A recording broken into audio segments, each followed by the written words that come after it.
Hello, I am here to answer the ethical leadership video questions. Do you agree that ethical leaders have both individual as well as organizational responsibilities? I do believe that a leader has both individual and organizational responsibilities because with a leader or an individual per se, it starts with yourself. If you don't have individual responsibilities, how are you able to effectively have ethical leadership in an organization? I think that a lot of the responsibilities that you have as an individual, whether it's in the workplace, whether it's at home, that you follow ethically, will either sharpen or will be a part of your skill set and leadership when you are in an organization, excuse me. So I do agree that ethical leaders should have both individual as well as organizational responsibilities. Is it fair to put responsibility on leaders of organizations to be role models for their employees? Yes, it is definitely fair, and I think that there should be some kind of light shown as a role model for leaders that are over organizations, because most people that might come in, or some people that might come in, might not have that work ethic, might not have that respect, might not have that trust component. Even though they could put on a great front, they might not have that. So who better to look up to than your leader, who's a part of the organization? I know with my own experience, majority of my supervisors I looked up to just because of their tenacity, because of their passion, because of their ethical duties that they stood by. I respected it, and that was something that I wanted to have, not just for future leadership opportunities, but to have as a person. I think that it is important to establish a, a, a truthful form of yourself. You should not have this facade of being just perfect and knowing how to solve everything in the best way, but having skills that will prove to be good, that have positive outcomes, so that I am able to look up to you and even see you as a real person.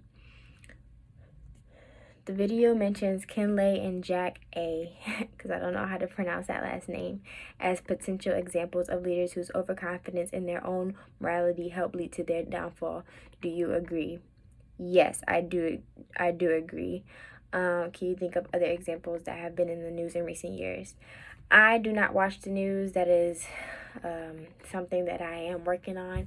I work too much, really, to watch the news, but I can say that for the president currently, Donald Trump, I think he is a selfish leader that even though he hasn't had a downfall as the president yet, it's left many of us citizens in a very vulnerable spot, in a weak spot. We have suffered so many consequences based off his decisions, and I think that because of his overconfidence, and he thinks that everything he says is true, everybody should abide by his thinking, his decisions. It's been an unfortunate roller coaster, really an unfortunate whim of just consequences that we have suffered. So I do think that is a really good example.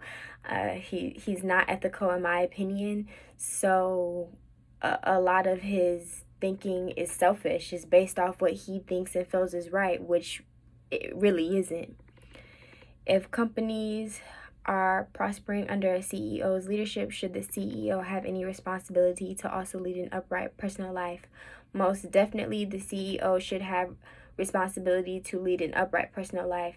Even though we shouldn't know a huge amount of business from the CEO about their personal life, I do think that being a leader and having those kind of traits, you can only fake it for so long. So if you're not practicing it at home, I don't know how much better you will be at work. And everything that is done in the dark always comes to the light. So sooner or later, if that CEO is not living the best life, then it's going to eventually spill out in other areas, including in the workplace. So I do think a CEO or any person that's in leadership should have the responsibility to lead an upright personal life, because it'll help them and it benefits those who are under the CEO when they've had various skills that they use in their personal life and bring it to the workplace. Can you think of any other reasons besides the ones mentioned in the video that might make it more difficult for leaders to stay on the straight and narrow than it is for regular people? I just think that based off of what the people that were interviewed said in the video, just kind of hit the nail right on the head. A lot of those higher ups that feel that they can't be touched will find it difficult to not compromise what is right and what is wrong.